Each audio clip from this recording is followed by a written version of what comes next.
trapped behind the glass.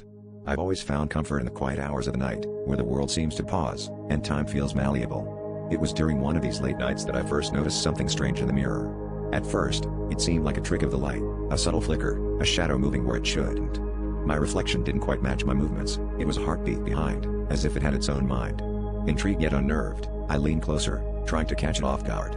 That's when it smiled at me, a grin that twisted with malice, and I knew I wasn't alone. The following days were a blur of paranoia. Every reflective surface became a potential gateway to something sinister. My reflection, now openly defiant, mimicked me only when others were around. Alone, it moved freely, exploring its own world with a curiosity I couldn't comprehend. I began to notice little discrepancies, objects in the mirror that didn't exist in my reality, sounds that echoed from a place I couldn't reach. My world seemed to fracture as I realized I was no longer in control.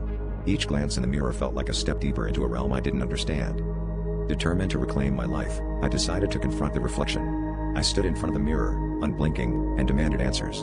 It was then that the world around me shifted. A cold breeze swept through the room, and the lights flickered violently. My reflection reached out, its fingers brushing against the glass from the other side. The surface rippled like water, and before I could react, I was pulled through, tumbling into a space that was both familiar and alien.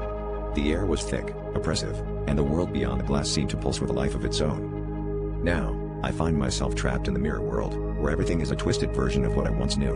My reflection, now free, lives my life beyond the glass, while I wander this desolate landscape, seeking a way back. The horror of this place is a constant reminder of my mistake.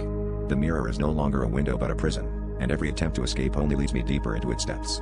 I am a prisoner of my own curiosity, and the only thing more terrifying than being trapped here is the thought that no one will ever know the truth of what happened to me.